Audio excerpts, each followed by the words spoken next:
Welcome in, everybody. We are live every Thursday, just like we are today. Happy, I don't know, what's a good thing for Thursday? Well, some people have, I'm not saying Thirsty Thursday, producer Reed. That would just be ridiculous. I would never open a show like that. It is my Friday because I get to have a nice off day today. But if you're excited to be here, say what's up. Excited to see you. Spam me down below in the chat. I'm giving shout outs. Appreciate everyone for showing up. Julian Shermer, good to see you. OTDJ, what up? VGX, good to see you.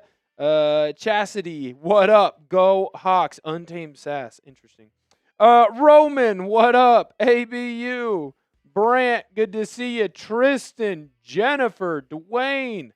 It's good to see all of you.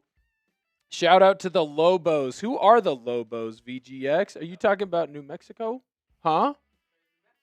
Well, did he shout out New Mexico in here somewhere? I'm just trying to make sure. Hawks Chris fan. I didn't know the Hawks were a fan of Chris. Shout out to you. Roman, I hope so. Oh, VGX, what up? Good to see you. Vance, how's it going? Bug, good to see you. Stafford, what's up? Did they win, producer Reed? Ooh, okay, well then shout out to the Lobos. James, what up? Marcelo, how's it going? Alexis, good to see you. Jocelyn, Yakima Nation, you're going to get some Miner Burger today? I want some Miner Burger. Shout out. I'll tell you what, I need some Miner Burger in my life. There's a lot of really good food here out in the Dallas, Fort Worth area, but there ain't nothing like a good Miner Burger. I've been giving shout outs. I appreciate everyone. JC, we're going to get you up here on the screen in just 1 second. And while we do that, I want to make sure that I give a special Go Hawks to JC and everybody else who's hanging out with us today. I would if I ever plugged in my Xbox. We're working on plugging in the Xbox right now in the Ortner household. Producer Reed, I see you getting your microphone on. You get your camera all set up and ready to go. You big Madden player? Are we playing Madden over in the Reed household? I do. I play Madden almost every night. Really? Yeah. What's your team? Well, I mean, I don't play a specific team. Oh. Me and producer Chip, who's my best friend, he helped me get this job actually. We play a franchise where we'll pick a team that plays each other in the season. We'll pick that team, and then we'll do a fantasy draft, and we'll pick players, and we'll draft players, and then we play against each other with that drafted team. That's kind of sick, actually. It's awesome. We're obsessed with it right now. I love that. That's fantastic. I absolutely love that, too. Maybe you'll find producer Reed on there. Go play with him a little bit. Vance, love you, man. Shout out to you. Thank you for being here. We really appreciate it. It would not be a Thursday show if I did not get questions for you. Now, we got a little bit of a longer show today, so you got plenty of time, but you want to make sure that you get your questions in. If you want to be a part of our mailbag show that will go out Saturday, I'm going to say late morning, early afternoon time. Depends on when I wake up and depends on when I get back from the gym. But if you want to be a part of that show, you can use the hashtag Seahawks to get your questions in, not only on today's show, but on that Saturday mailbag as well. JC sending in that super, already going to be a part of it. Remember, if you'd like to make sure that you are a part of that show, you can send in a super. We'll get you on the screen and get you a part of that show. 116 of you hanging out with us, only 35 likes. We got to get those like numbers up. So if you have not had an opportunity to yet, make sure that you go in and smash that like button. Go on in and smash that thumbs up. Imagine Hawks 2 games lead over the Rams plus a tiebreaker.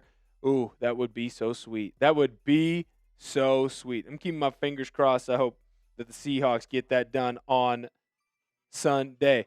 I've been talking to my aunt. She's a big Seattle Seahawks fan, as am I. And we are just a nervous wreck right now. Last night was just a bunch of conversations a big nervous wreck between the two of us of what can this Seahawks team do. Hopefully they get that victory over the Rams. Here's your matchup graphic. Right now, obviously, both teams tied atop the division. Seahawks do have the lead in the division because they have that tiebreaker. But what is important to note, and I know we don't have it up on this screen right here, but Seahawks are not favored. The Seahawks are the dogs. And producer Reed said he could blow my mind. And look at that. He just did it right there. The over-under for the game, not necessarily as high as I think some people might think, but you got two great defenses going after it, and you got the Rams, obviously, as the favorite there. Whitney, yeah, of course. I'm glad that we're all Seahawks fans, of course. Tristan, use the hashtag Seahawks, man. Ask that question again, Tristan, but use the hashtag Seahawks. We'll try and get you on not only today's show, but try and get you on our video on Saturday. By the way, if y'all haven't gotten a chance to check this thing out, this is my new shirt that just came in the mail. It's JSN going for that big dunk against the Houston Texans. It is sweet, and you will be more likely to get on to the Mailbag show if you use that hashtag Seahawks and say Will's t-shirt looks good. I just want to make sure that I throw that out there just in case any of you would like to join in on that. All right, so we're going for a goal today. We got a lofty goal. It's going to be difficult for us to reach. We got to really push ourselves to get to this point. Math is hard for me, so I'm not going to be able to let you know. Yes, it is. It is correct. So our goal, we're trying to get 150 likes. That is the all-time record on a Thursday for Seahawks today. Last week with producer Jack, we were able to get it done, got to that 150 mark. If we don't get to 150 today, it is producer Reed's fault because, well, he's not producer Jack. I don't know. It couldn't possibly be my fault. I would never We gotta like mess the video. it up. I can't have that. Oh, we got to like the videos. Help us get there. There's 125 of you in the building right now. We're almost to 50 likes. That means we're almost a third of the way there. Look at that. Great math by me. I appreciate it, Vance. I appreciate it. That's freaking awesome, man. I appreciate it. All right. While it is the month of November, I don't know if any of you had a chance to check out our November 11th video, but I gave a special thank you to my grandpa Gary. He was a member of the Marine Corps, went and fought for this country in Vietnam. For the entire month of November, I'm doing a salute to service, showing my thanks to those who served. Make sure that you follow me at Will Ortner on Twitter and on Instagram. You can see it down there on the lower third. The reason you want to follow me there is because I am posting what I'm doing for Salute to Service Month on those websites. Every single super chat dollar amount that we raise on the show, I go and do a flight of stairs. No cheers to me. I don't deserve it. The veterans deserve it. I'm just trying to show my support to them. We're cheering the veterans. I'm cheering on both. Okay. Well, we can cheer both. We can cheer both. But so this week I end up having 500 flights of stairs. I'll get that knocked out either tonight or tomorrow morning. Only got 135 left to go. The week before that, we had like 920 flights of stairs. That was a grinder. Lost a couple pounds. Put them all back on in that Texas brisket. Would have put it back on in a little bit of minor burger, but unfortunately we don't have any of that over here. So remember, if you'd like to be a part of that, help show your thanks, and also you get to see me, well, walk a lot of stairs, take a lot of steps, get a little bit healthier in the month coming into the holidays. You can send in a super and also give us salute to the service because we do appreciate those who fight for this country and fight for us. Land of the free because of the brave. I do want to say thank you. We had a goal, I guess that you could say, that I put out yesterday. I wanted to get to 1,000 followers on Twitter, and the reason that you want to follow me on Twitter is because that's where the Seahawks news, when it breaks, is going to get posted first, right? As soon as I see something break, hey, Ernest Jones is going to be able to play, I'm going to go on Twitter, fire off a tweet, hey, Ernest Jones is going to be available for the Seahawks to play on Sunday. Then I'll film a video, and then I'll film a video here on YouTube. So you're going to get early access over on Twitter. You don't want to miss out on that access. Go and give me a follow over there. The goal was to get to 1,000. We more than crushed that number. Easily got over that 1,000 mark.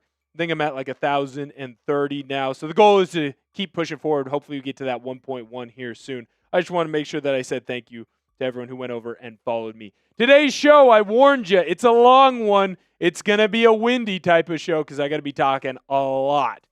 We got some news on Riq Woolen. I don't know if you've had an opportunity yet to check out the short that I posted early this morning, but, I don't think Riq Woolen's going to be around for too much longer once this year is over. Then I'm going to let you know who the Seahawks could potentially target, not just in the draft, but in NFL free agency. Because, look, Riq Woolen isn't going anywhere this year, but you might as well start looking into what players could be coming up in free agency in 2026, as well as players who are going to be in the NFL draft you don't want to miss out on, and we'll be doing that video. I'm going to give you a reason or two or three why I think the Seahawks can beat the Rams on Sunday. And then, of course, the mailbag, which is why you are using that hashtag Seahawks to get in the show. Or you can do what my good friend JC did here and send in a super JC!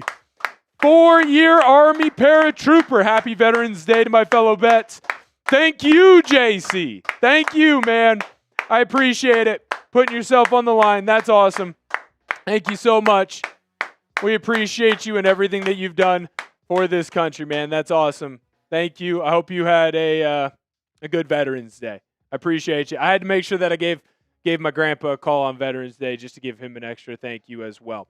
So, without further ado, right now, I want to do a quick checkup. Let everybody know where we're at in the likes, because we got to get there. We want to get there. We want to break records. How many records can my records break? More records, of course. So we're going to give a quick little update on that right now when it comes to the likes. We're trying to get to 150. We're at 71. That means we need 79 more to go. If you haven't had an opportunity, make sure you go in, help us like this stream. Here's what we're going to do. Producer Reed, he's whispering in my ear right now. I don't know if you noticed, I got headphones on. He said we can't start the first segment until we get to 80 likes. We're at 77 right now. We're constantly jumping up, jumping forward. Bang! We got the best in the business, got the best fans in the business here on Seahawks Today. Got us over to that 80 like mark. We're going to jump into our first segment, and our first segment is the latest news on Riq Woolen. What could be happening? What could be happening to the Seahawks? And does he potentially follow me on Twitter? Does he potentially follow me on Twitter? You'll find out in this first segment. Producer Reed's asking. He wants to know, does Riq Woolen follow me? I'll let you know here in just a moment. So we're going to get into this first segment. 126 of you hanging out with us. 88 likes, man. That's awesome. I appreciate everyone who came in, liked the video. Make sure you're using that hashtag Seahawks to get on into the show. Claudia, it is Riq Woolen. He officially changed his name. It's weird. His Twitter still says Tariq Woolen, but I looked it up because half the people call him Tariq, half the people call him Riq. I'm under the impression that it's been changed to Riq Woolen. Tyler, where'd I get the shirt from? Instagram ad. Sorry, I don't have anything better for that for you. All right, so we're going to get into the video right here. Producer Reed, you want me just to do a long pause? Yep, cool. All right, so we're going to get into the video here, and then we will... Gotcha. Yep, gotcha. Just making sure. All right, we're going to get into the video here in just one moment. Sorry about that talk there behind the scenes. We're going to let you know a little shop talk behind the scenes. A little bit. Hey, normally... See how the sausage is made. Normally, I would have been on top of that. I had my mind elsewhere. All right, so we're going to get into the first video, and then I'll be back to join you guys and hang out and talk a little bit. We've got some bombshell reporting around Seahawks cornerback Riq Woolen. I went in and I made a short. I posted a tweet about what I thought about the latest ESPN Jeremy Fowler report. And then things got all kinds of interesting. We're going to get into that here on today's show, so make sure you don't go anywhere.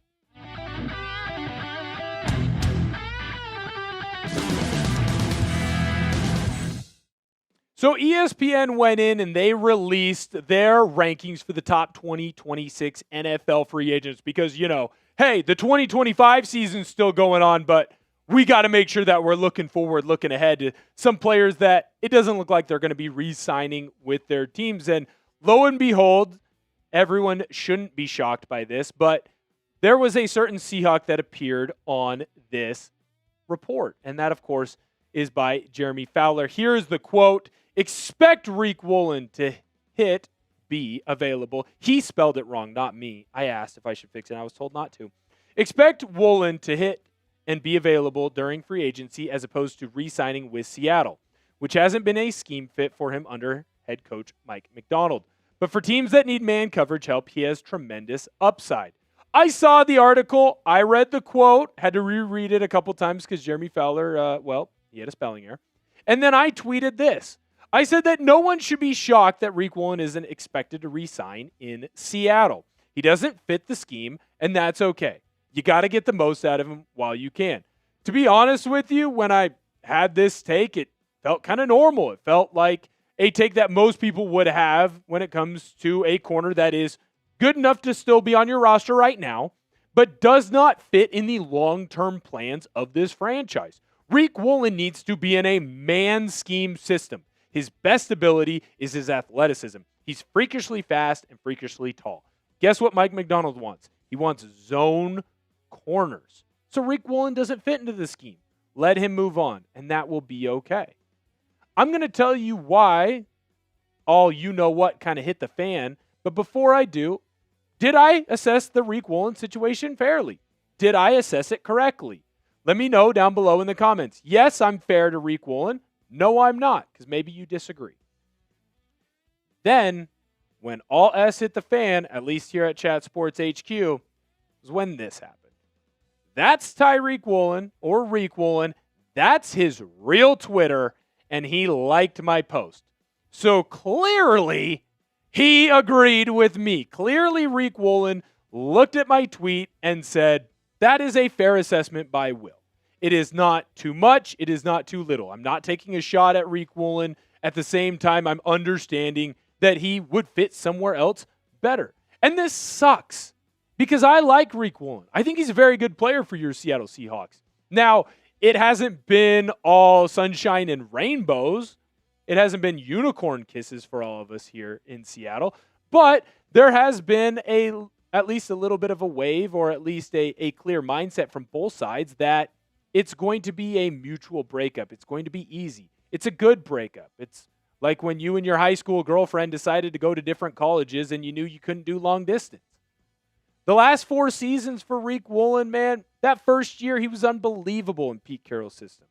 He was clearly pushing towards one of the best cornerbacks in the National Football League. He was clearly pushing towards being an elite player. He was a Pro Bowler. And then each year it's gone down and down and down for his production. And even last year, while the interception numbers might have bounced up from the year before, you can tell just by the tackling numbers, by the pass breakup numbers, that Riq Woolen doesn't fit in what Mike Macdonald wants to do. There's a clear dip in his production. No, I'm not saying that he's a bad cornerback. In fact, I might be saying the opposite as this video keeps going through, because I'm going to tell you why he shouldn't have been traded. But I will say this, he is not going to be used to the maximum of his ability in Seattle if you continue to use him in this zone scheme. But here's the thing, Mike Macdonald isn't going anywhere. He runs a zone scheme, and he's got more pull, more sway than Riq Woolen. So guess what? That means Riq Woolen has to leave. Now, there was a lot of talk around the Seahawks and on the trade deadline. Should Seattle have traded Riq Woolen? I got to a point where if you're a fan of Seahawks today, if you hung out at the channel, watched a lot of our videos, you know that early on I said, yeah, you should trade Riq Woolen. And then as we got closer and closer to the deadline, you shouldn't trade Riq Woolen. Why is that? Because you didn't have the depth to afford to lose him. Yeah, Darian Kendrick has been fine. Yeah, Nehemiah Pritchett has been fine. They're not better than Riq Woolen. So in my eyes, yeah, you hold on to him, you keep him, and you let him walk in free agency, and it just kind of is what it is. You can't always get a better return for a player. Let me know. Do you agree with me? Should you have traded Riq Woolen, or should the Seahawks have traded Riq Woolen at the deadline? Type T for trade, and if you think we should have kept him, type K for keep. Obviously, John Schneider did try to trade Riq Woolen. There were multiple reports throughout the National Football League. ESPN had reports, NFL Network had reports, CBS had reports, Fox had reports. Probably even CNN had reports that the Seahawks were trying to trade Riq Woolen. And it all kind of hit the fan when Ian Rappaport went out and tweeted this end of September, beginning of October. And that was, hey, Devin Witherspoon is returning to the team on Thursday. Expect Riq Woolen to be a possible trade target at the deadline. His playing time has diminished, and he's in a contract year, so a lot of teams expect him to be available. Which that made sense at the time. He should have been available. But then a couple of things happened. And when I mean a couple of things, I mean a couple of injuries to two players that play, well, the same position as Riq Woolen. Josh Jobe had a concussion, and Devin Witherspoon, as we all know from watching this season, he might have returned to the team for that Week 4 game against the Cardinals, but then he didn't really play for about another month because of his knee injury. During that time frame, you needed to have Riq Woolen. He kept everything down pat. He helped allow this team and allow this cornerback room to really gel together. He gave them the ability to test Nehemiah Pritchett on the outside, to test Darian Kendrick in the slot at that nickel spot that previously Devin Witherspoon had been. He gave them stability. He was a steady ship in a rocking sea. So of course you had to keep him. But it doesn't make sense for him to stay here because he doesn't fit into your long-term plans. That said, I still think it's going to be very useful to the Seahawks on keeping him because I think he can be a big difference maker on this potential title run that you're about to go on.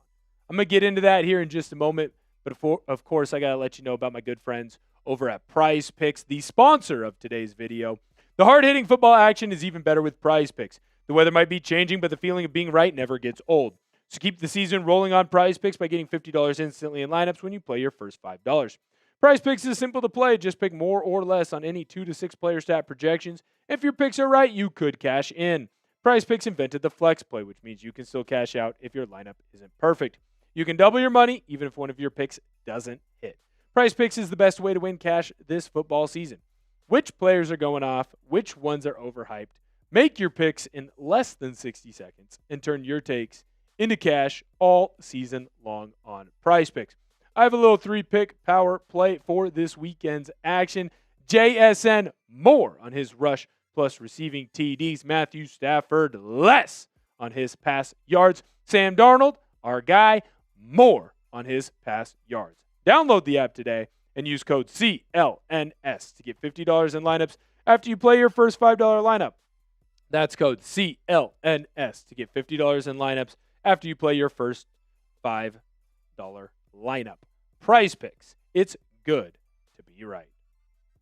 So, at the beginning of the year, there was obviously some issues with Riq Woolen. I'm thinking specifically of the San Francisco 49ers game, where not only does he give up the game-winning touchdown, but he gave up a big catch to Ricky Pearsall that led to that game-winning touchdown. That said, ever since that game, I have seen Riq Woolen get better and better and better every single game for your Seattle Seahawks. If you look through what he has done this season, especially the last 3 to 4 games, the tackling numbers are increasing. Obviously, he doesn't have an interception on the year, but I feel like he's in more chances. He's got more opportunities to go for interceptions, trying to keep a couple of them. Now, he did miss a game, wasn't able to go for the entire year, but his pass breaks ups are increasing. He is just becoming a more complete player in this defense. And now, after scripting out this entire show and getting ready for today, I kind of had this realization. How did we get here? Because you had a player in Riq Woolen that if I told you 4 years ago you are going to be talking about trading him at the end of his contract, I would have said you were crazy. You would have told me I was crazy. Everyone would have said that we were crazy. Yet because of the change in head coach, Pete Carroll leaving and bringing in Mike Macdonald, Riq Woolen just isn't a scheme fit. He doesn't play the way that Mike Macdonald wants his corners to play. That doesn't mean he's a bad player. That doesn't mean that he's going to go and be a backup somewhere else. I see a lot of people saying, hey, Riq Woolen should just get cut. That's ridiculous. He's still the second best corner on your team. And he's going to go and play in a system after he tests the water in free agency where he can really find a spot for himself to flourish. And honestly, that makes me excited for him. It makes me happy because I think he's a good guy. I think he's a good player. I think he works hard. And he deserves to be somewhere where he's going to be happy. But we should enjoy him while we can. He's not going anywhere this season. He's a major part of what your defense is going to be moving forward. He's a key cog in the engine that is this Seahawks defense. And so I'm going to continue to enjoy him. But I am going to miss him. Hopefully he does go on Twitter and ends up following me because I'll keep posting a lot of Riq Woolen propaganda for him, even if he's not with the Seahawks, just because I like him. I like him as a player, and it's clear that he cares about the product that he puts out on the field. Make sure that you follow me on social media, at Will Ortner on Twitter and on Instagram, constantly posting about your favorite Team 12s. You do not want to miss out on any of the content that I have there. Thank you guys so much for tuning in. See you guys a little bit later. Awesome! Love it! There's 196 of you guys hanging out with us. Wow, oh wow, those numbers just keep rising up. What I want to know right now, Mike Nintendo Master, good to see ya. What's your key to victory on Sunday? And if your name is not Mike Nintendo Master, why don't you let me know what your key to victory on Sunday is as What's well? up, Mike? Because we want to know what's going on with you, who you think will be the most important player to help get the Seahawks ahead and get them that victory. Cody, what's up, dude? Your jersey came in. I got it locked and loaded for Sunday. We got to be ready to go. We're going to need the whole mob. That's right. I'm taking Mike Macdonald's mission over, and we're bringing in the whole mob for Sunday. Need the Seahawks, need a victory. Vance says no turnovers. That would be gigantic. Trigger says, ooh, Lucky Charm. He's going to the game with his dad. Love that. Yes, sir. Tyler, defense forcing turnovers. Cody, yeah, I got the big 69. I got you, buddy. Greg, what up? Good to see you. What's your key to victory? Thank you to Gabe and to Bugsy Town. Appreciate you guys following me over on Instagram, helping me push over that 900 mark. I appreciate it. The road to 1,000 is upon us. Saijin, I want a Ram. Okay, good for you. Daniel, hey everyone, happy Thursday. Happy Thursday to you, my good friend. Robert Hale says fast start, no turnovers, increased third down conversions. Love that. Mike says key to victory is stopping the run game. The pass game, the run game is key to their success. Agree with you there. He also says, how you doing, Producer Reed? How we doing, Mike? What's going on? I'm still top 5 in the producer rankings. I'm okay with that. That's big time. I'll tell you what. I have dropped, but I don't know why, Mike. Why am I dropping? I hope I don't drop out of the top 5. I was going to say, I'm a top 5 producer. I know that. Oh, for sure. He's been holding my hand all my career here at Chat Sports. Producer Reed's been my go-to guy, so appreciate him. Heading over to the Twitter as well. We got 165 of you hanging out with us. We're trying to get to that 150 like mark. Right now we're at 115, so we are steadily increasing, trying to set a new record here at Seahawks Today, getting as many likes as we possibly can. We need 35 more. 35 more. There's 162 of you hanging out with us. I know for a fact that not everybody has liked the stream. Come on in. Give that thumbs up a button push. We really appreciate it. It helps us grow the channel. It also helps us here at Seahawks Today go around Chat Sports, puff our chests out a little bit, brag to everybody else. Let them know that, hey, we're growing steadily every single day. Right now, 123 likes. Man, that number just keeps going up, up, up, up, up. Really appreciate it. Really appreciate everyone who's here hanging out with us. All right, so the next thing that I want to let the people know, because I don't want you to miss out on this. I'm a competitive guy. I'm the type of guy that's always trying to reach that next height. I'm always that guy who's trying to just step up a little bit. I'm almost like a dog chasing after the postman, right? I'm trying to get there, trying to race, trying to get more and more. So right now there is a channel that is just a couple of subscribers ahead of us over here on Chat Sports. When I took over this page, we were far, far, far behind Dolphins Today. Now, I love the host over there at Dolphins Today, Rolly. Great guy, literally talking to him every single day at work. Great dude. But I want to beat him. I want to catch up to him. I want to reel him in. Why? Because he's the fishes. And right now, we're basically, I'm claiming, because I'm only good at looking at the big numbers, within 2,000 subscribers of Dolphins Today. I think that we can beat them. I think that we can catch them. I don't think that they can continue to keep pushing forward with those sub numbers because their games are not going to be as exciting as ours. Our games are going to be more exciting than what they got over at Dolphins Today. Why? Because we're a good team, and unfortunately for them, they are, well, they're not so good. Help us reel in. If you haven't had an opportunity to subscribe to the channel, make sure that you do so now. We're at 135 likes. That means we're 15 away from our goal, trying to set records. How many records can my records break? More records. Please go in, like the stream. 162 of you, not everyone has done it. Here's what we're going to do. Xander! Appreciate you. We're going to get Xander up on the screen.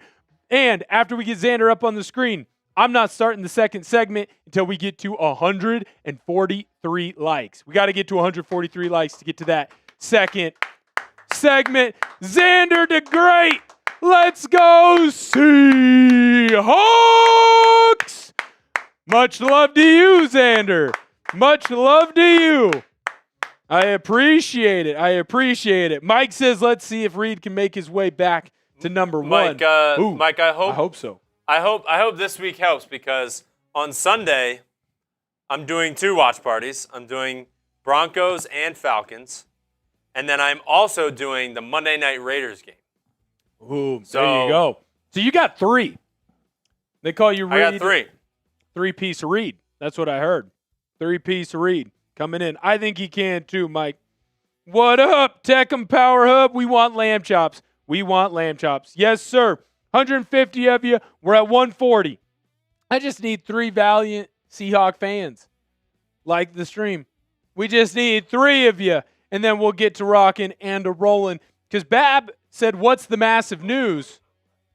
Oh, my goodness. That was so rude. Bab said, wants to know what the massive news is. I want to tell you what the massive news is. In fact, I kind of already did in the first segment. But now I'm looking forward. I'm looking to the next wave for your Seattle Seahawks and how they can continue to move forward. Just like that. We're 8 away from that 150, but we're at 143. Bang! Appreciate everyone who came in and liked. If you have an opportunity, share the stream. We are 7 likes away from getting to that 150 mark and setting a new all-time record here on the show. I said if we got to 143, we'd start the second segment. We're going to do that right now. Producer Reed's jacked up. That means something nice came from Mike. Love it. Well, that will help you a lot too. Worst jump you unless someone blows me away. Ooh, all I'll tell you right now is I'm going to keep grinding. Keep chasing. Bang! We are 1 away. You know what? Might as well. Get that 1 like up, and we'll start the video. Appreciate everyone who came in. Want to make sure that we get this thing going on the right track. 12th man off the grid. I don't know. Someone's a troll, and that's fantastic. Here's what we're going to do. I'm going to hold up my end of the bargain, Producer Reed. I said 143. We got to 143. Bang! We got to 150. Appreciate every single one of you. Remember, that's a record-setting stream. Everybody who's in the stream right now has liked 151. We're well over our like total. We're going to get into our second video here. I want to say from the bottom of my heart, I love and I appreciate every single one of you for coming in, hanging out with us, and for liking the stream because we got it. We crushed it. Now, the second video that we're going to get into, you have to look at replacements for Riq Woolen. Him liking my tweet basically sealed the deal in my head. He's gone. He ain't going to be here. And that's okay. Breakups happen. It'll be fine. This isn't going to be like Shaq and Penny getting back together. Shaq and Penny broke up and they're never getting back together. and that's okay. But we're going to help push forward, and we're going to find some potential replacements that John Schneider can go and call and try and sign over in Seattle to replace Woolen in 2026. All right, get it up and rocking. I am ready, my good sir. I am ready to go. We'll hit the ground running. All right, let's do this thing. Oh, no. We're doing things behind the scenes, and that's okay. Riq Woolen did not get traded. Nope. In fact, he literally cannot be traded. He's not going to resign in Seattle. He's not re-signing. His contract's up at the end of the year. He ain't coming back. And that's okay. He's a very good player. All right, we're ready. I'm going to let you know some potential replacement that the Seahawks can call, try and bring in to replace Riq Woolen.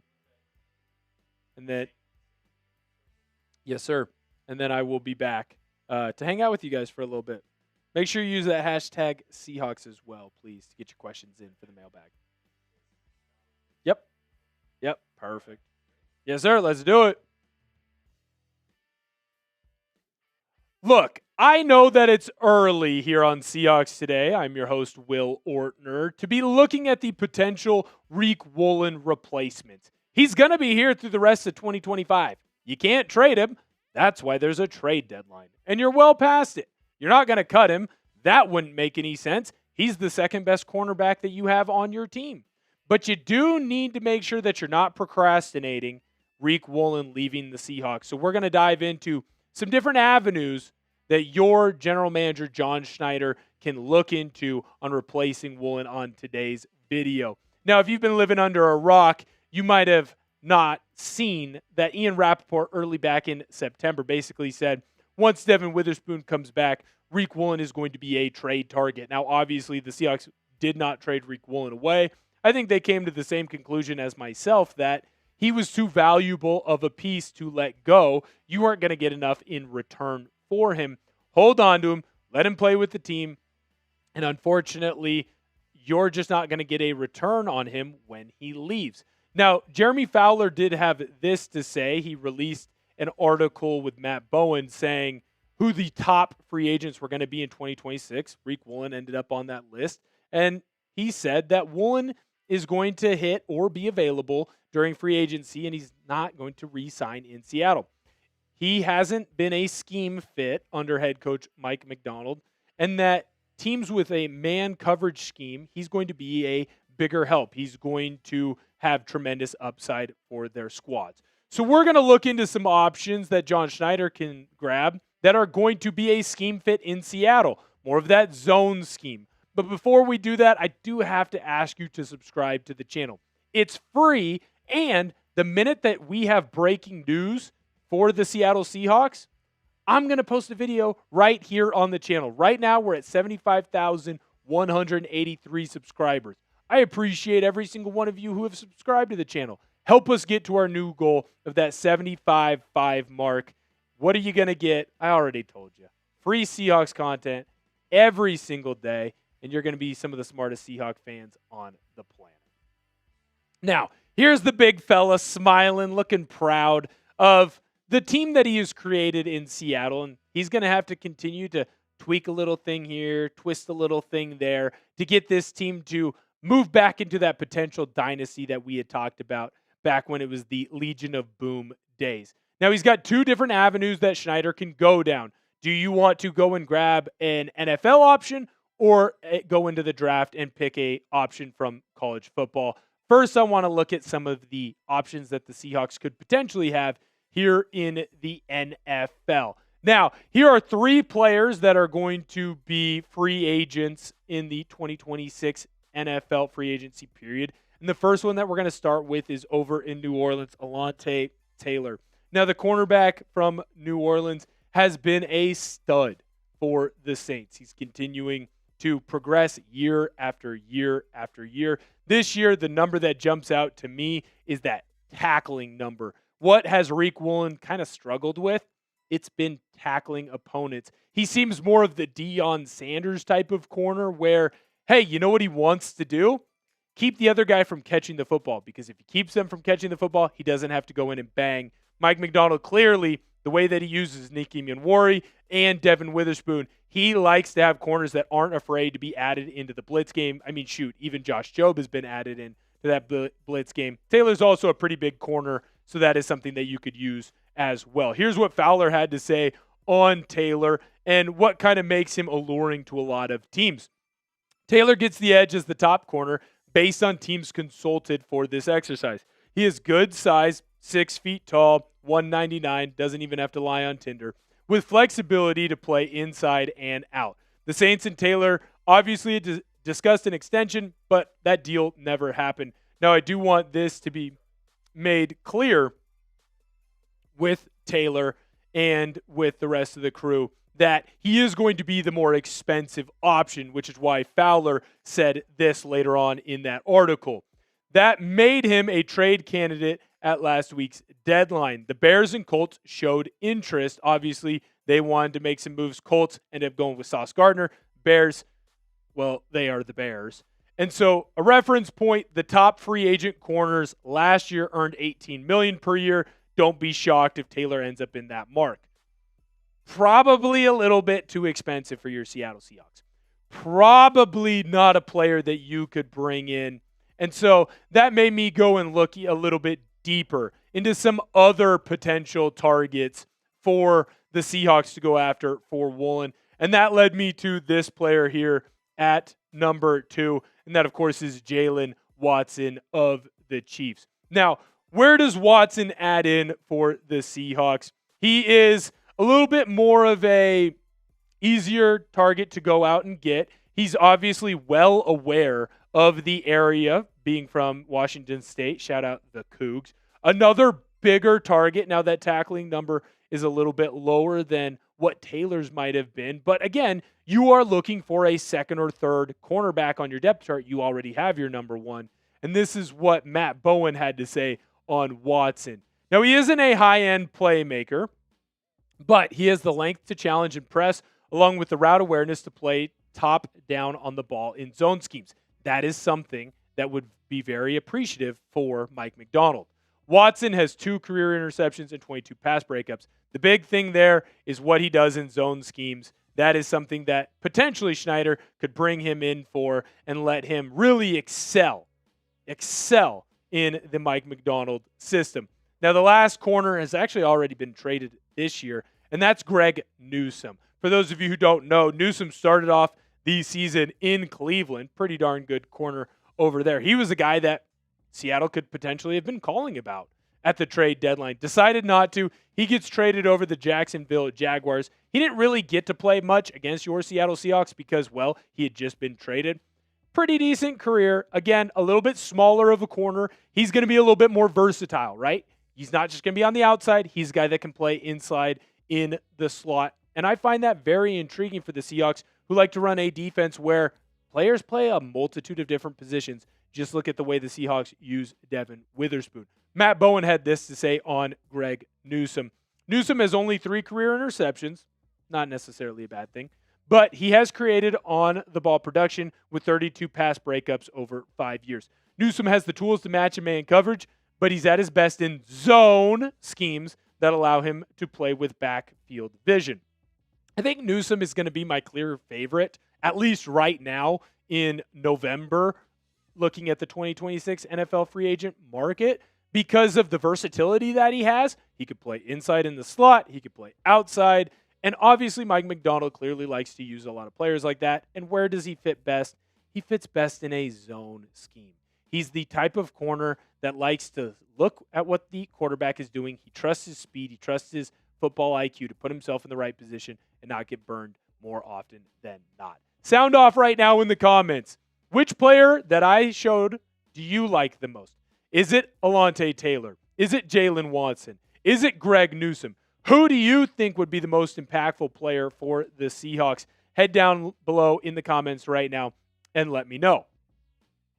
Now, the other option for your Seattle Seahawks is they can go and take a look at the draft for a potential replacement. It's hard to kind of pinpoint which player is going to be available where in November, especially since we don't know where the Seahawks are even going to draft yet.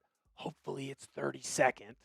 But here are some potential replacements that the Seahawks could go after in the draft. Jermod McCoy over at Tennessee. Now, some people who aren't big college football fans, that's okay. You need to spend more time in your life on Saturdays watching football. Might say, who the blank is Jermod McCoy, and why, when I look at the 2025 stats, does he have 0 tackles? Well, he has 0 tackles because he ended up having a knee injury, so he ended up missing a lot of time. In fact, the entire time so far for the Tennessee Volunteers. There is talk that he might come back later on at the very end of this season. At this point, if I'm McCoy, there's no reason to. You're already being talked as a top 10, 15 pick in this upcoming NFL draft. Ain't no shot. Ain't no shot I come back if I'm McCoy. I don't know that the Seahawks have a real chance of getting him because, well, Seahawks aren't going to be drafting early enough to pick him up. Now, the next player that the Seahawks could look at is Mansour Delane over at LSU. Very strong, quality corner. Another player that has the size and ability to be played inside as well as outside. Don't be shocked, too, if you saw, hey, Seattle, they made a move after this kid. If they tried to, ease him in, hey, he starts out as a nickel type of corner, or he'd be the type of player that isn't instantly inserted into the starting lineup. He kind of builds up slowly over time. Could be an option that Seattle goes after. But again, probably going to be difficult. He's in the top 20 of the NFL mock drafts right now. Again, I don't know that Seattle's going to be drafting there anytime soon. I got 2 more players that I got to show you about. But before I do, I got to let you know about this insane deal over at chatsports.com/Seahawks shirt. Emerald City Football. Now, some teams, they're looking at their November football shirts and they're getting ready to put them away. Not here in Seattle. We're a really freaking good football team right now. You can head on over to chatsports.com/Seahawks shirt. Originally, t-shirt, $35. It's now $17. You get that sweet Emerald City. It's going to be different than what everybody else has. Plus, you're going to be wearing this for a long time, well into the 2026 January month, maybe even to that February month, 2026 as well. chatsports.com/Seahawks shirt. chatsports.com/Seahawks shirt. chatsports.com/Seahawks shirt for that sweet, sweet deal. All right, my next player that I got as a potential replacement for Woolen is Avion Terrell over at Clemson. Now, his brother's obviously playing in the National Football League. What you're going to get out of this kid at Clemson, and I think it's important to note, is a smaller type of cornerback. He's 5'11". Everyone knows that if you are not above 6 feet tall, you are undateable, therefore a short king. But what he makes up for in that height is his speed. He's quick, he's athletic, trusts his field vision. He's able to go in and make plays. Again, not afraid to make tackles, which is key for a Mike McDonald system. The last Riq Woolen potential replacement would be Colton Hood out of Tennessee. Tennessee's got a pretty darn good defense. I don't know if you knew that, but what impresses me most about Hood is his ability to fight through adversity, right? He was a guy who was supposed to be a number 2 corner, and then because of the injury to McCoy, he had to step up. He played incredibly well, playing incredibly well this entire season for Tennessee. Another guy who is big enough to play on the outside, small enough to play on the inside. Do not be shocked if Seattle makes a move after Hood. And the thing about Hood and Terrell, they've both been mocked as later on in that first round, a potential spot where the Seahawks could go and draft a corner. Now, do you have a preference? Do you want the Seahawks to go after a free agent or draft a cornerback? FA in the comment section if you want a free agent, D in the comment section for draft. I think right now, if I had to lean anywhere, give me a free agent. Add in someone to this defense that has already shown they can be successful in the NFL.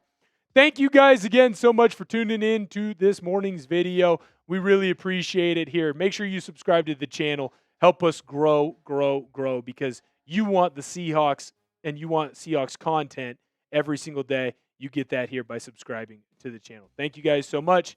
We'll see y'all next time. So what do you think, guys? Those of you hanging out with us here on the show, should the Seahawks have traded Riq Woolen at the deadline? I mean, I get it. I get people who say, hey, you need to get some return. If you ever have a player that you can get return on, go and do it now, or go and do it when you have the opportunity. Strike while the iron's hot. Seattle didn't really do that. I'd be very interested to see what you guys got going on down below. He is not following me, Producer Reed. He did like my tweet I'm debating on sliding in the DMs. I'm debating on it. He might get I'll be honest, he might get a good luck on Sunday DM slide from me. DM sliding has not worked out very well for me. I'm much more of an in-person person, if that makes any sense. Yeah, and I'm an acquired taste, apparently.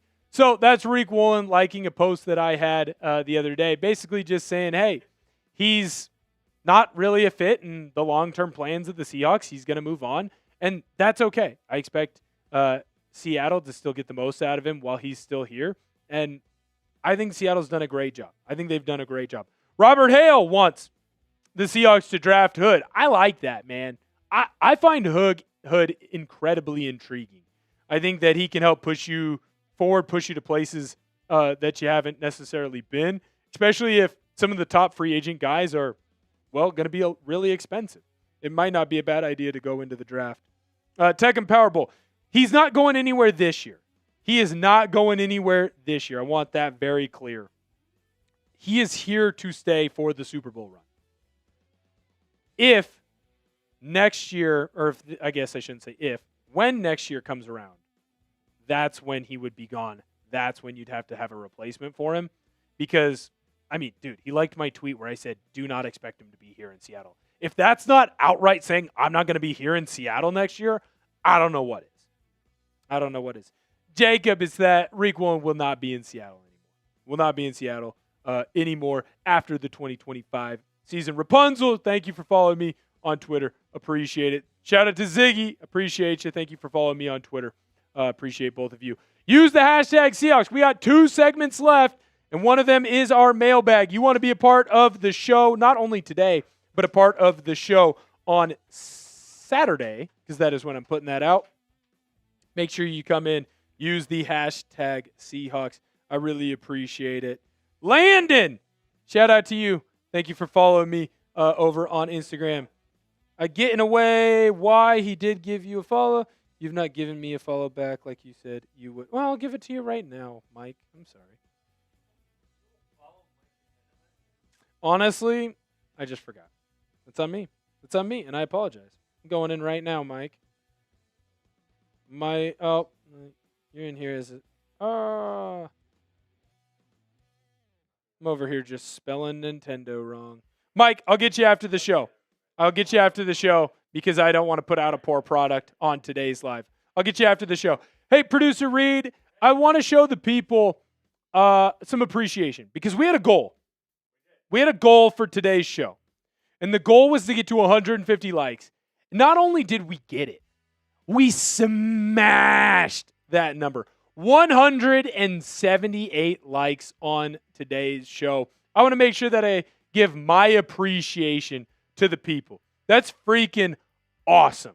We're at 179 now. That number just keeps going up, and up. So I want to give my thanks, my love, my appreciation to every single one of you who came in here, liked the stream, hit the thumbs up. That's freaking awesome. We really appreciate it. Trigger, thank you for doing the hashtag Seahawks. We'll try and get you on the show. Greg, go Hawks. Shout out to you as well. So the nice thing about today's video is the rest of the way it gets a little bit easier. We're talking about the Seahawks absolutely mashing the Rams. I don't know if mash is the right word, but can the Seahawks beat the Rams? And I got a couple of reasons how the Seahawks will beat the Rams. And then we'll wrap up the day with the mailbag. So here's what we're going to do. If you'd like to be a part of the show, make sure you use that hashtag Seahawks. You don't want to miss out. You don't want to have a question that doesn't get answered because you didn't use it. If you want to guarantee that you get yourself on, though, you'll send in a super chat, just like JC did. If you do that, we'll make sure we get you through and get you on the show. What we're going to do now, though, it's time to dive into the Seahawks beating the Rams and then after that, I'll be back and join you guys and hang out for a little bit. Okay? Producer Reed, are we good to go? Are we ready? Are we fired up? Producer Reed, in a SpongeBob voice, said, I'm ready. So am I. Let's get into it. Your Seahawks are going to beat the Rams on Sunday.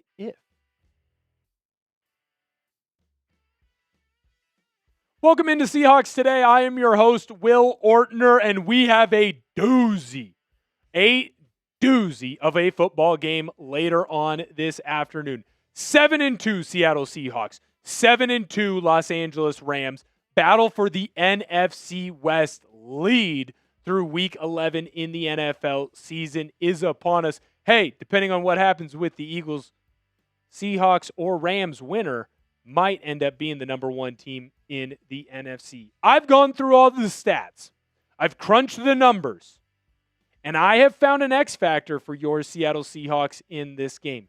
Who is that X factor going to be? Well, you're going to have to stick around until the end of the video because, well, that's what they call a tease in this business. We'll get to that in just a moment. But before we do that, I have a lot of you that I know are subscribed to the channel. And I love and I appreciate every single person who has done so. But sometimes I hear in my DMs, in my comments, Will, why aren't you talking about this story around the Seahawks? And I say, well, I did. You just missed the video. You want to make sure that you don't miss the videos?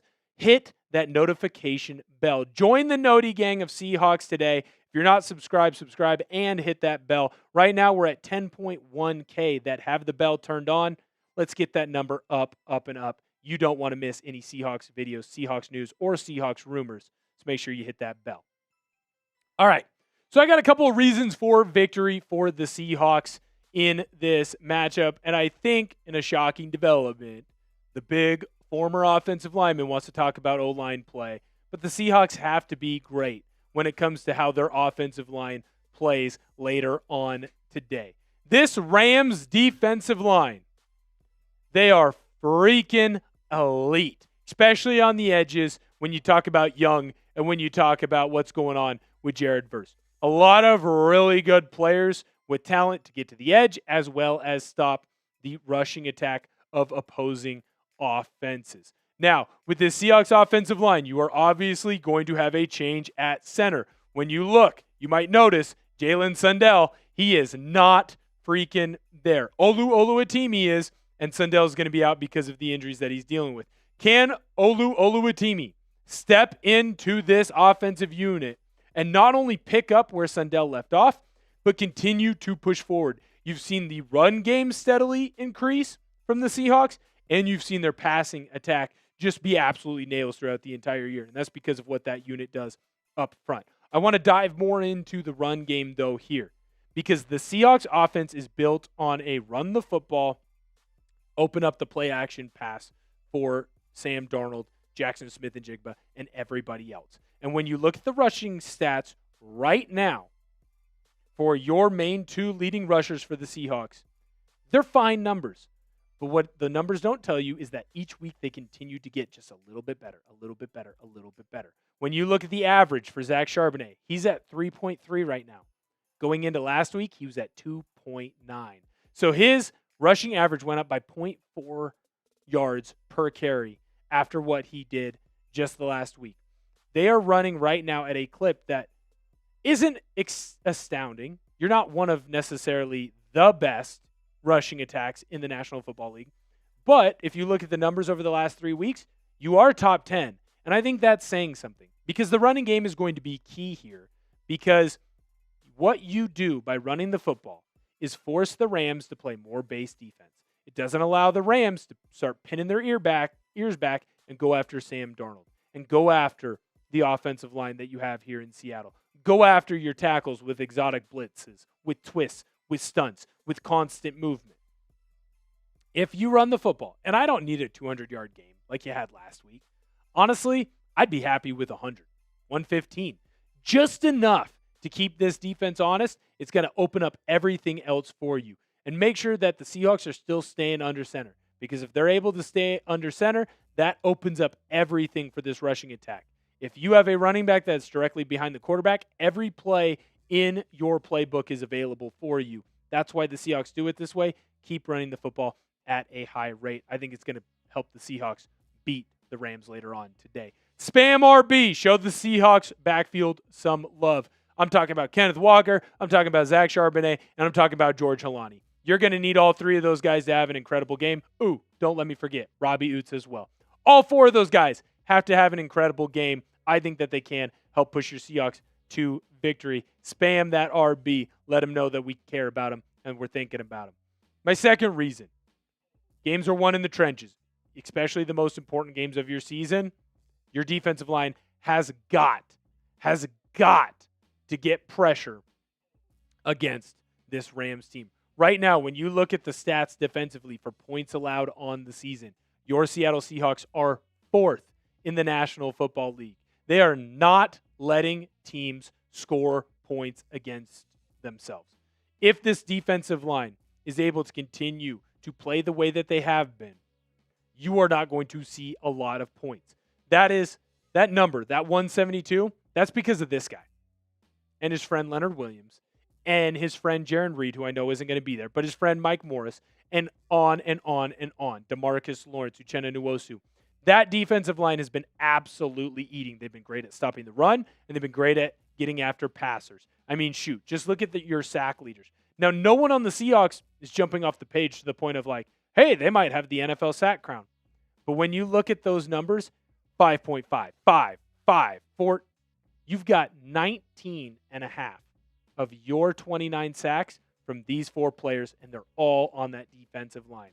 They have to find a way to get more and more pressure on Matthew Stafford. Now, the rushing attack for the Rams is important, and I will say that you have to find a way to limit the Rams' rushing ability. But this game is going to be won or lost on how well Matt Stafford plays. And he's had a pretty darn good year so far for the Los Angeles Rams. Now, when PFF released their numbers on who was the MVP of the midseason at quarterback, it was Sam Darnold. Matt Stafford was right behind him. I myself thought that Matt Stafford was past his prime. He was done, washed up, has been no good anymore. Clearly, I was wrong. He's got so many touchdowns compared to interceptions. It's incredible. Absolutely incredible. But you have to find a way to get pressure on Stafford. He's old. He's less mobile than he has been in the past. And what Matt Stafford does when he gets pressure thrown in his face, he makes mistakes. He'll throw interceptions. Balls won't go where they need to go. Puka Nacua and Devontae Adams are great wide receivers, and they are going to get open in this matchup. If you can continue to get your defensive line into that backfield after 2 seconds, 2.5 seconds, that's not going to give Stafford enough time to get the ball away to him. Now, it's going to be hard to see on this graph, on this picture, but Matt Stafford is at the very bottom of a graph, of a chart that tells you how many times a quarterback has moved out of the pocket. Matt Stafford right now leaves the pocket at just 3.8% of his dropbacks. 3.8%. If the Seahawks can get him out of the pocket even 10%, even 10% of his dropbacks, you're going to win this football game. You are going to win this football game today. Now, don't be shocked if Sean McVay, who has been known to use a lot of tight ends this season, decides to go max protection. It worked out well for the Tampa Bay Buccaneers. The difference is, Tampa Bay Buccaneers, you didn't have DeMarcus Lawrence. You got your guy back. You got Tank back. You got a guy who's got more touchdowns than like half of the skill players in the league right now because of his 2 touchdowns last week. This D-line can beat that Max Pro. Ooh-wee. We're going to be pretty happy on Sunday night. I got another reason why your Seahawks are going to beat the Rams later on today. And, of course, I got to still let you know who my X Factor is. But before I do that, I got to let you know that this episode is brought to you by Prize Picks. The hard-hitting football action is even better with Prize Picks. The weather might be changing, but the feeling of being right never gets old. So keep the season rolling on Prize Picks by getting $50 instantly in lineups when you play your first $5. Prize Picks is simple to play. Just pick more or less on any 2 to 6 player stat projections, and if your picks are right, you could cash in. Prize Picks invented the flex play, which means you can still cash out if your lineup isn't perfect. You can double your money even if one of your picks doesn't hit. Prize Picks is the best way to win cash this football season. Which players are going off? Which ones are overhyped? Make your picks in less than 60 seconds and turn your takes into cash all season long on Prize Picks. I have a little 3-pick power play for this weekend. JSN more on his rush and receive TDs. Matthew Stafford less on his pass yards. And Sam Darnold more on his pass yards. Download the app today and use code CLNS to get $50 in lineups after you play your first $5 lineup. That's code CLNS to get $50 in lineups after you play your first $5 lineup. Prize Picks. It's good to be right. Your quarterback's got to stay hot, man. Sam Darnold has to keep playing at the level that he has been all year, which is a top 5 quarterback in the National Football League. I mean, shoot, according to PFF, the number 1 quarterback so far through the midseason. I mean, just look at his stats. I know that his touchdown numbers aren't the same as Matthew Stafford's, but I think what's more important about it is a stat that not everybody knows, and that's his turnover risk plays. The amount of plays that he throws the football in harm's way. It doesn't happen. His completion percentage is 71.1% on the year. It's one of the highest in the National Football League. According to PFF, he's been the best player in the National Football League this year, at least the best quarterback. He continues to dominate. At this point, if you are a main player in the National Football League or a main expert in the National Football League, and you try to claim that Sam Darnold is not the same player or is not a better version of what he once was, then you are just kidding yourself. Sam Darnold is going to continue to push forward and be a great player for the Seahawks, and he has to do it tonight. If he is able to go out and be as efficient as this chart says he is, your Seahawks are going to win today, and he's going to shut up whatever narratives are out there against him. Look at this chart. It is quarterback's efficiency numbers. So basically, how the amount of yards you're expected to get per play and your completion percentage above that. He's so far on the graph, he almost isn't even on it. He's been the best player. Trust Sam Darnold to continue to play the way that he has been. I do. Stay hot, kid. Shut all the narratives up. If he is smart with the football and does not give the Rams offense extra opportunities, i.e., turn the football over, your Seattle Seahawks are going to win later on today. We are going to be dancing. We are going to be parading. We are going to be partying. I think Sam Darnold can do this. And I'm going to keep my fingers crossed that he keeps playing, keeps marching the way that he has all season long. I've teased you long enough. I've needled you. I've prodded you. I don't like the way that I said that. But I want you to sound off right now in the comments. Who's going to be the X Factor for this Sunday's game? Let me know down below in the comments. Here's my X Factor. I've been waiting all day to let you know. You know Cooper Kupp wants to show the Rams he's got something left in the tank. He is going to make a big play. He's going to make a big catch. He is going to do something massively important for your Seattle Seahawks today. I'm not saying that he's going to turn back the clock and have 200 yards receiving, 2 or 3 touchdowns, and be the number 1 player for the Seahawks. I am saying there will be a key play, a key pass, a key block, and Cooper Kupp's going to be the one that does it. He's going to stab that knife in the back of his former teammates and let everybody know, let the Rams organization know that they made a mistake when they moved on from him. I think the Seahawks get the victory later on today, but we are going to have a watch party, and I do not want you to miss out on that. So make sure that you subscribe to the channel and hit the notification bell. Ring the bell, man. You do not want to miss any Seattle Seahawks content that we have coming out. So make sure that you hit that notification bell so you get notified whenever a video drops. Thank you guys for tuning in. See you guys later on today. If you're already in the Noti gang, you're hanging out with us right now, go type me in the chat. Go type me in the chat. Let us know. Let us know. Are you a gang member of Seahawks today? Are you a gang member of Seahawks today? Dan! The man! Miller! What up? Greg is a notification member, Noti gang member. Mike's a Noti gang member. Eric's a Noti gang member. Hustle Hilson's a Noti gang member. Dan, the man, Miller!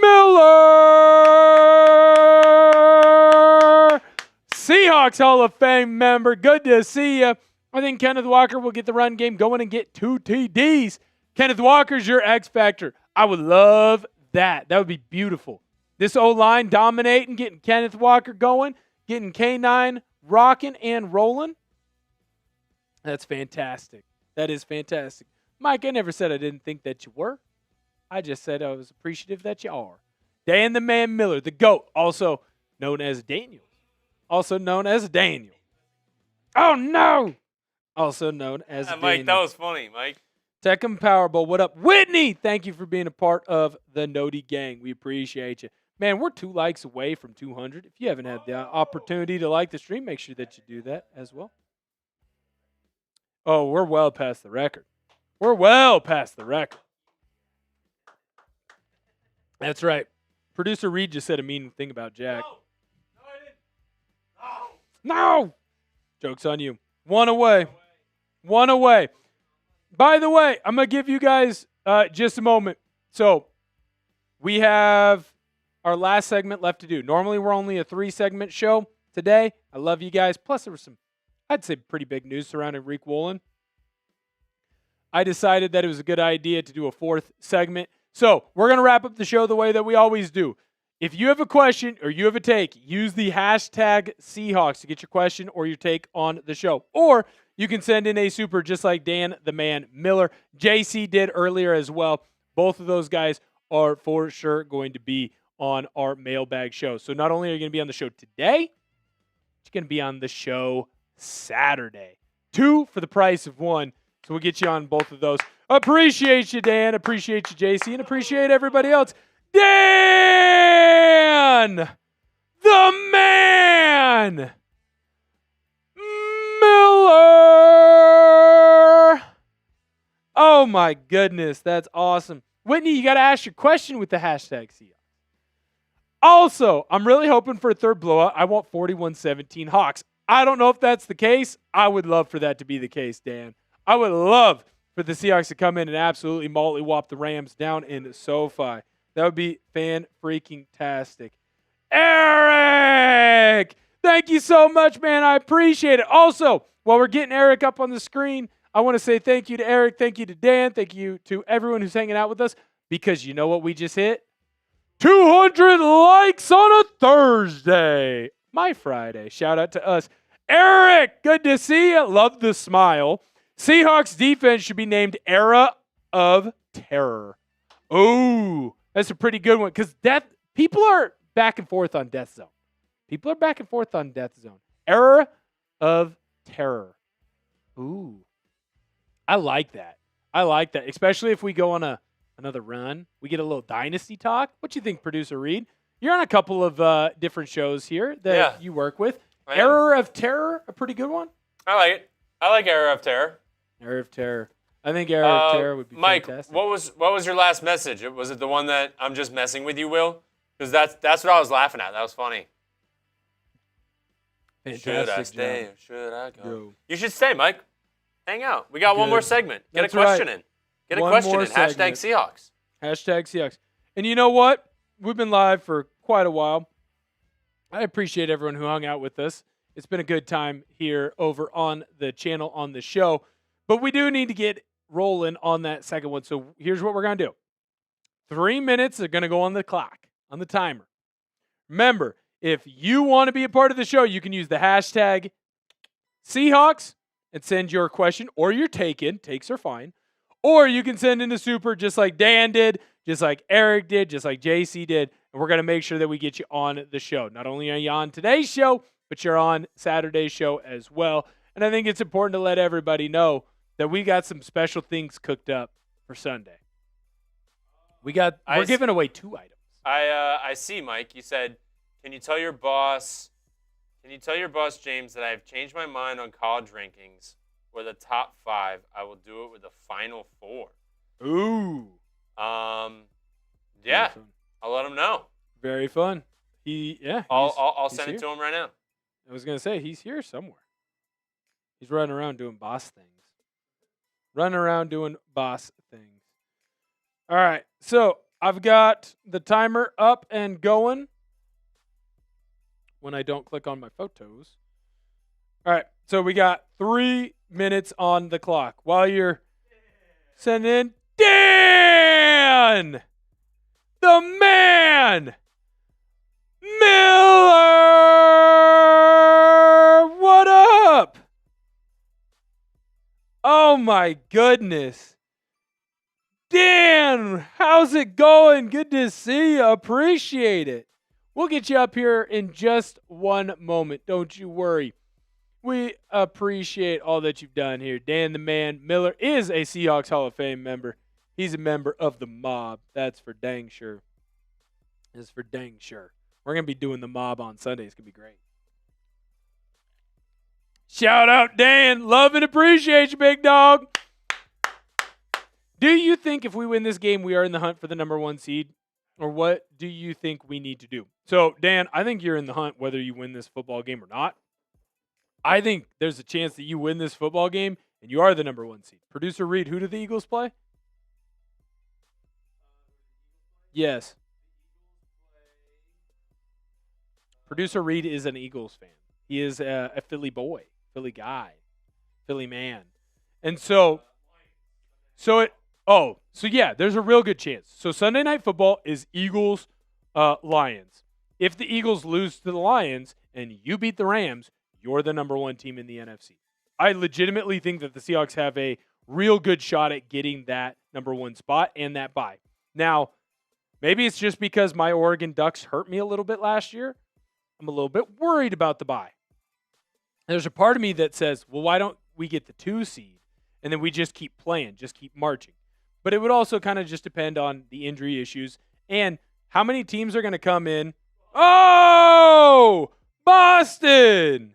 How many people are going to come into Seattle and win? I think Mike McDonald has fixed his issues in Seattle. Now, we're not going to really know until week 16, when the Rams come into Seattle, Thursday Night Football. But I think it's really hard to win in Lumen again. And I think that's very important for your Seahawks. Boston! How's it going? Good to see ya. Appreciate you, man. That's awesome. Thank you for the super. Thank you for the dancing sticker. The dancing sticker, man. That's a very cool sticker. I like them. I like it. I like it. I like it a lot. Mike, I sent that to James, and he said, "Tell him thanks." He says thanks. Thanks. Hey, I'm gonna say thank you to all of you guys. I appreciate you guys all for hanging out with us. We're winding down right now on your opportunities to get into the mailbag using the hashtag Seahawks or using or sending in a super.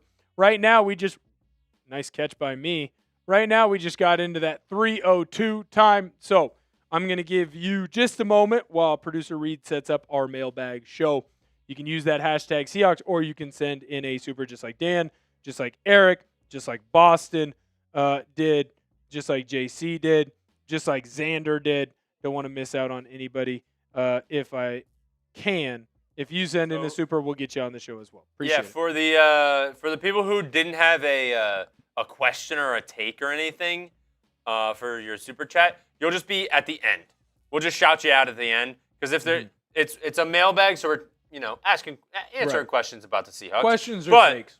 We still want to shout you out on the stream because you guys sent in your hard-earned money. So you guys don't feel like, oh my God, they're not hitting my super chat. We're hitting it at the end if it's not a question. Yep. So Boston, you'll be at the end. Xander, you'll be at the end. We definitely have to get JC. Yep. So don't worry. We won't miss you. We just do the questions first, and then we'll do the shout-outs at the end. Cool. They'll still be in the video, though. Yep. Don't worry. And you can show all your friends. Like, hey, look, there I am. I'm in a YouTube video. Seahawks today. There's that big bald guy. Wears a lot of beanies. He has no flannels, though, which is a big miss from someone from the Pacific Northwest. Big miss from someone from the Pacific Northwest. Dan, the man, Miller! And just like that, Dan, you broke our Seahawks Thursday live revenue, man. You broke the record. We've never made this much on a Thursday. We appreciate it, man. That's awesome. Thank you, Dan. Last one. Will Shaheed get more touches than last week? Why didn't he get many last week? I think I was a little bit too bold on how much he was going to get used last week, but I also think some of it had to do with the fact that you were up 35-0 with 8 minutes left to go in the first half. So Shaheed didn't get used as much. I thought you would have a couple big, deep plays drawn up for him. You didn't call on him. So I think in this game, yes, you're going to see Shaheed get more touches and get used more. What I'm fascinated with are the different ways the Seahawks tried to get him the ball. I mean, shoot, you ran the ball with him. You ran outside zone play with Rashid Shaheed. Then you also, and I thought this was important as well, is you found ways to get him the ball just quick, right? Quick little screens. Hey, get the ball out to Shaheed fast. I think you're going to see Shaheed get more touches in this game and each week get more and more touches. Don't be shocked either if there's a deep throw or two, whether it's connected or not, that gets thrown Shaheed's way. He's incredibly fast. And if defenses don't have that safety over the top, watch out, man. Watch out. You might as well throw the ball up to him. Yes, I expect him to get more touches. Thank you, Dan. Appreciate it, man. Appreciate you. Appreciate everyone for hanging out with us. We're going to get this mailbag rocking and rolling. After the mailbag, producer Reed and I will pop on, just give a quick, hey, thank you guys for tuning in. We appreciate it, and we'll do a quick sign-off. But I want to say again, from the bottom of my heart, record like stream, I believe it's a record view stream. Greg! Buzzer beater! Wow! Oh my goodness gracious. We're so close to starting the show. I love that you guys keep sending these in, man. That's fantastic. Yes, we will. Buzzer beater. Love this show. You guys rock. Greg, you rock, man. Thank you. That was awesome. I appreciate it. Greg, you're going to be on the Saturday show. Oh, man, that's fantastic. Love and appreciate you, man. Appreciate everyone who's hanging out with us today. 2,500 people came in and hung out with us today, Producer Reed. That ain't bad, man. That ain't bad. A lot of friends. We got a lot of friends here on Seahawks Today. A lot of friends over here on Seahawks Today. Thank you, Dan. Thank you, Dan. So, here's what we're going to do. We're going to get into our mailbag video. Cannot wait to get this one rocking and rolling. We'll sign off afterwards as well, so don't feel like you have to leave as soon as that mailbag is done. We'll do a quick, how you doing? Good to see you, and whatnot. So, without a further ado, Producer Reed, let's get this thing rocking and rolling. I don't have to tell you that Sunday is going to be massive for your Seattle Seahawks. You're taking on the Los Angeles Rams, and it is a battle not just for the division lead, not just for a potential number 2 seed in the NFC, but the chance, depending on what happens on Sunday night, for the Seahawks or the Rams winner to be the number 1 seed in the NFC heading into NFL Week 12. It's Seahawks Today. I'm your host, Will Ortner. You've got questions. I've got answers. And we're going to get this show started with my good friend, Anita Break. Good to see you. I need a break a lot of the day. It can be long. It can be exhausting here at Chat Sports HQ. Can the Seahawks overcome their injuries on Sunday? That injury report list is long. Now, I do think there were a lot of positive signs for the Seahawks when it came to the injury report. A lot of players that were active participants in practice and were active throughout the week for Seattle. Now, I don't know if, injuries are going to be the main factor in this game, whether you win or lose, but injuries are going to be a factor.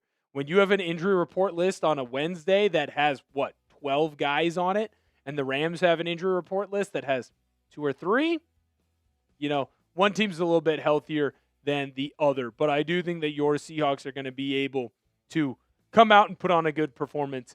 Their injury issues are not going to be the reason why they win or they lose this game. Anita Break seems to be pretty nervous. That scares me. That worries me a little bit. I need to know, are you nervous for Sunday? Go down below in the comment section. Yes, if you're nervous. No, if you're not. Right now, we're getting more nervous as the day goes on. We've been a little nervous. We've been having conversations with the great Auntie Ann, making sure, that we both calm each other down. Hopefully our Seahawks go out and get the victory. But there's been a lot of quick convos, quick text messages back and forth between me and my great aunt. I should say great aunt. She's not my great aunt. My great aunt. Over this game on Sunday. Yes, you're nervous. No, you're not. Comment section. Dan, the man Miller. What up, man? Good to see you. Appreciate you, Hall of Fame member. I think Kenneth Walker will get the run game going and get 2 touchdowns.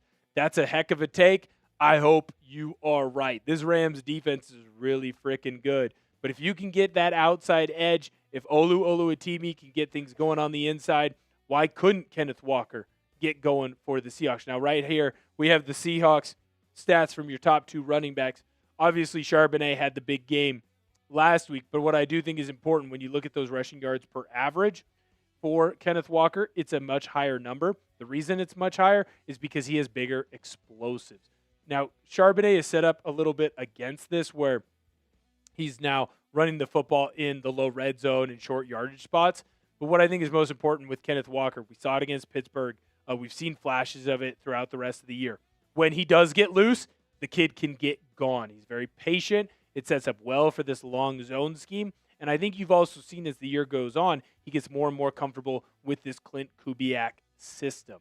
As he gets more comfortable with the system, he knows where to look for the holes. He knows how to set up blocks, how to take advantage of mistakes by the defense, and get big runs. Dan, I hope you're right, man. Kenneth Walker going off, getting 2 tutties. That'd be a pretty nice freaking day for your Seattle Seahawks. Eric Kelly! What up, man? Good to see you. Beautiful smile, man. That's awesome. Need to know where your dentist is at. Seahawks defense should be named Era of Terror. Dude, pretty darn good nickname. Everyone knows that you're not a real, legit, good defense for multiple years in the NFL until you have a nickname. Mean Green, that is the North Texas team. But when you talk about the Purple People Eaters, the Steel Curtain, you go down the list. Legion of Boom is the most recent iteration. Great nickname. Eric, I think that's a pretty darn good nickname. A lot of people like Death Zone. A lot of people don't like Death Zone.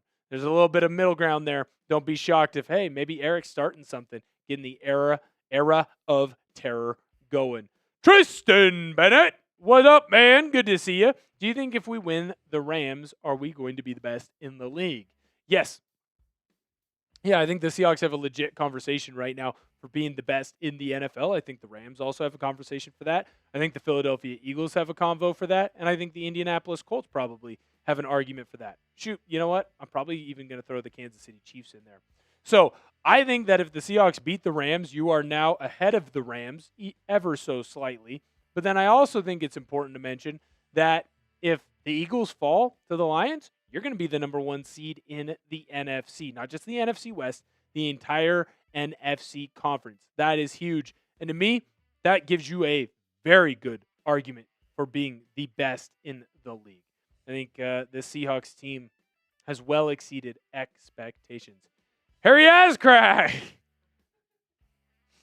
I feel like that's a fake name. I don't feel like that's real.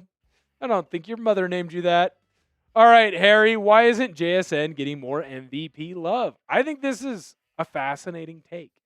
Now, Sam Darnold is ranked as the 6th best odds to win the MVP. That is coming to us from the Vegas bookmakers, but there isn't really a conversation around Jackson Smith and Jigba. And when you look at his stats, I mean, shoot, who's more impressive than him right now? By the way, crazy stat I saw today, JSN has 1,041 receiving yards. The entire Tennessee Titans wide receiving core has 1,052. JSN has 11 less receiving yards than the Tennessee Titans' entire wide receiver core. And he's got 2 more touchdowns. Why isn't he in the conversation? Now, it's mostly because to be an MVP, you kind of have to be a QB. I mean, Saquon Barkley ran for 2,000 yards last year. If he really wanted to, he would have broken the all-time NFL single-season rushing record. He was still never really in the conversation. It was always going to be Lamar Jackson or Josh Allen.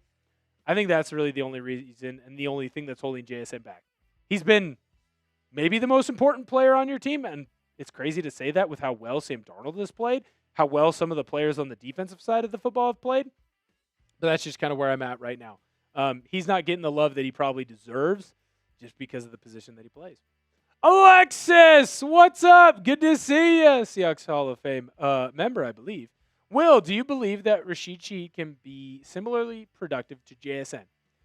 Yardage-wise, potentially, but he's going to be a much more boom or bust type of player.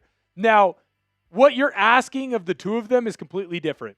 JSN, you're asking him to be a possession receiver, to be a receiver that just makes big catches. You're not really sending him deep on vertical routes all that often. Now, obviously, just look at the Arizona Cardinals game. You do it, you were able to complete a pass to him, and he got into the end zone.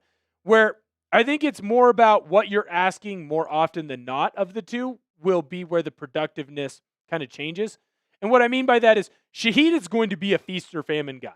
Don't be shocked if you have a game or two where he has like 2 or 3 catches and like 20 yards. And then he has a game or two where he has 2 or 3 catches and he has like 100 yards and 2 touchdowns.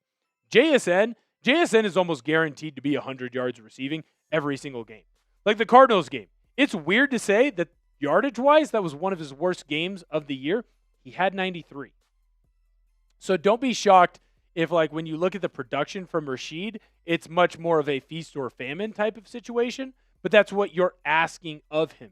His production is based on being a big play guy, where JSN's production is more of a show up, down in, down again, and be a catch guy for us. Be someone that we can lean on. So yes, production or similar production can be right. It's just going to be, it's going to look a little bit different, if that makes sense. It's a different role. It's going to look a little bit different, but the production will be the same. Xander! What up, man? Good to see ya. I feel like now we have Shaheed in the wide receiver room. That'll open up room for Kenneth Walker because they'll be more worried about our receivers. Agreed. So I just talked about it with Alexis, right? Shaheed is going to be the deep play threat. He's going to be the guy that is going long more often than not for your Seahawks offense. Because of the speed problem that he presents, most teams are not going to be able to press him. Most teams are going to be too scared to leave one corner on him by themselves. So what will they do? They will move a safety over the top of Shaheed. Once you do that, that doesn't allow you to put more players in the box. Mina Kimes tweeted this out, I think last week, maybe 2 weeks ago, that the Seahawks, because of the offensive style that they run, they have faced more loaded boxes than any other team in the National Football League. Teams are loading the box against the Seahawks because Seattle wants to run the football more.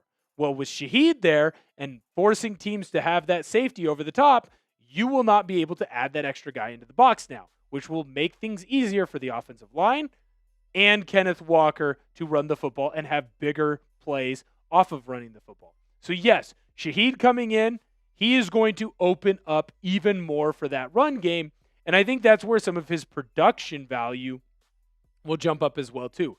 Him just running a deep route, him running a vertical route, trying to get open down the field on a big play, actually is production even if he doesn't get the ball thrown his way. I think you're going to see Shaheed be a gigantic piece to this offense and open up more things than we even really realize.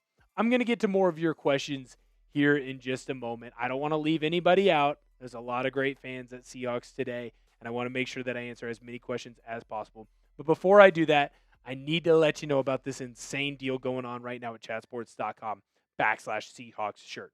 It's an insane deal. Look at how sweet this t-shirt is. Emerald City football, nice little green into the white. Seahawks are going to be playing all season long. They're going to go into a long postseason run. So this t-shirt is going to get a lot of use for you. Insane deal. Was $35. Now it's $17. Chatsports.com/Seahawks shirt. Chatsports.com/Seahawks shirt. You don't want to miss out on this potential deal or on this insane deal. Excuse me. Don't miss out on it. Chatsports.com/Seahawks shirt. Chatsports.com/Seahawks shirt. By the way, help us reel in our friends over at Dolphins today. They are the next team ahead of us. I had shown you guys, hey, the Chiefs report, we're trying to catch them. We did catch them. Thank you guys so much for helping us do that. We need to do the same thing to Dolphins today. Right now, they're basically 2,000 subscribers ahead of us. Come on in, subscribe to the channel. Let's go catch Dolphins today. Let's reel them in by the end of the regular season. Robert Hale, what up, man? Good to see you. What will the rotation look like at D-line, especially with Reed out? Morris, Peely, and whoever else plays nose tackle. Now, I think this is important thing to kind of talk about here, Robert, is you called up Quentin Bohanna, so there's a potential for him to work in a little bit more now. I would be intrigued to see, I know he's not the same size, but Maybe you bump Leonard Williams into D tackle in certain situations, and then you can play Jared Ivey outside on the edge. You're going to see a lot of Mike Morris, though. You're going to see a lot of Peely in at nose, bounce Byron Murphy out to that defensive tackle spot, which is actually kind of more his natural position. You're just going to see a lot of rotation on that defensive line while Reed is out. Now, the fingers crossed here. I do think he's going to return for you. He ended up having to have another wrist surgery, but there's going to be constant movement at that depth piece for you. And by the way, you even brought back Bubba Thomas on the practice squad. Maybe there's some opportunities for him to get a little bit of run as well. Oh, Riley Mills. That's another player that could get some run in there. He's still on IR right now for you, dealing with that ACL injury that he had back when he was playing football over at Notre Dame. Depending on when he returns, that could be something important for you as well. Mike Nintendo Master, the rankings legend himself. Should the Seahawks tag Woolen so they can trade him and get something back? I think at this point, you just let him go. I think you let Riq Woolen move on. It was nice while it lasted. It was a good time, but it's time for you guys to divulge. I had someone come up to me one time, and now obviously they were talking about a girl, not necessarily a football player, but they told me that in life there's a time where people will meet and they'll be on the same path, and then at some point, just naturally, they move on. Not everything has to be ugly. Not everything has to be T.O. doing crunches in his driveway saying, I don't want to talk about my contract. I don't want to talk about this. I don't want to talk about that. Sometimes you just need to let people go. And I think that's kind of the best option for the Seahawks with Woolen right now. Just let him go. That'll be okay. Trigger! Of the current Seahawks players, who do you think has the highest chance of being a future Hall of Famer? That's a good question, because I think you have more than a few on the squad right now. I think if JSN continues to play 90% of what he's been doing for the next 5-6 years, he's a Hall of Famer. I think if Leonard Williams, DeMarcus Lawrence, they're going to have a good argument for it. Now, they're not first ballot Hall of Famers, but they can continue to push that line forward. I also think it's important to look at a guy like Devin Witherspoon. If he's able to stay healthy, unlike this season, the difference that he makes for your team, for your squad, man, the kid is impressive. He's playing extremely well. That's been freaking awesome. Oh, you did say current. Cooper Kupp's a Hall of Famer. He's a Hall of Famer. I don't know that I necessarily, yes, he's a Seahawk, but he's a Ram, and he would go into the Hall of Fame as a Ram. But Cooper Kupp is a for sure Hall of Famer. He's going to be first ballot. That's no doubt. Nicky Manwari, also, if he keeps playing the way he's been playing, Hall of Fame potential. Dude's freaking awesome. JC! Good to see you. 4-year Army paratrooper. Happy Veterans Day to my fellow vets. No, JC, thank you. And thank you to the other veterans. Happy Veterans Day to those of you who came out and served our country. Man, it's the land of the free because of the brave. JC, love you, man. That's awesome. Happy Salute to Service Month to you. I can't thank you enough. I know that producer Reed can't thank you enough. We as a country can't thank you enough. Obviously, my grandfather, Grandpa Gary Ortner, was a Marine, and he put his life on the line going to Vietnam for this country. And we get to do things like what we're doing here on Seahawks Today because of you and because of your fellow veterans and military members. So from the bottom of my heart, man, thank you so much, JC. Appreciate it. You're the best. Boston! Shout out the dancing sticker, man. That's fantastic. You guys can't see it, but that sticker is doing, I'm going to call it the merengue. It's dancing. It's having a good time. Greg at the buzzer. Love this show. You guys rock. Greg, love you. You rock, man. That's awesome. I appreciate it. Greg, you're the best. You're a beast, man. That's awesome. Thank you so much. And we just keep having supers roll in. We're going to get them up. Don't you worry. We appreciate every single one of you. Greg, you're the best. JC, you're the best. Dan the man Miller, you're the best. We appreciate it. Always showing up for the boys. So do you think they will try and double team both Njigba and Shaheed? If so, would that weaken the box enough for our running backs to eat? Dude, if they double either Njigba or Shaheed, not only is it going to open up things for your running game, it's going to open up stuff for the other wide receiver. Can you, like, if you decide to put too high safety and say, hey, Jackson Smith and Jigba isn't going to beat us on this side, and Rashid Shaheed isn't going to beat us on this side, Cooper Kupp, Elijah Arroyo, A.J. Barner, everything down below is open. Everything short is open. If they do and try and double team your wide receiver unit, not only is the running game going to be open, every other thing is going to be open for those wide receivers. What does Sam Darnold do best? Find the open guy, get the ball to them as quickly as possible. Dude, I hope they try and double team both of those two guys. Jet Hardy! What up, man? Do you think Sean McVay stole our 13 personnel scheme? Also, don't you think it will be an advantage for us since our coaches are so familiar with it? Yes, I think it will be an advantage for you. No, I don't think he stole it. Steal is your definition. The Seahawks didn't invent 13 personnel. Sean McVay didn't invent 13 personnel. A lot of what football is stealing. Actually, ironically enough, a lot of what football is stealing from smaller schools or smaller sports. So what I mean by that is NFL steals from college, college steals from NFL, just like college steals from the NFL and high school steals from the NFL. And so what you're seeing a lot right now is teams go smaller at linebacker, they're going smaller on defensive line, and they're going smaller at safety and corner. Why are they doing that? Because we have smaller, faster wide receivers. That's the way that everyone was kind of moving, right? Tyreek Hill, smaller, faster guy. Teams adapted. They got smaller, faster corners, DBs. So now that there are smaller, faster corners, DBs, linebackers, defensive linemen, what our offense is doing, they're getting bigger personnel groupings in to push those smaller guys around. That's all Sean McVay is doing. What I do think will be interesting is how do the Seahawks attack their mass protection when it comes to the passing game, because I think that would be a smart move for McVay and the Rams offense to do. The Buccaneers did it against the Seahawks. Seahawks struggled, didn't get to Baker Mayfield a whole lot. Might be the move that the Rams do as well. Lee Nover! Ooh, that's awkward. Should we be nervous with our starting center? A little bit. Yeah. I'd be lying if I said that you shouldn't be nervous at all.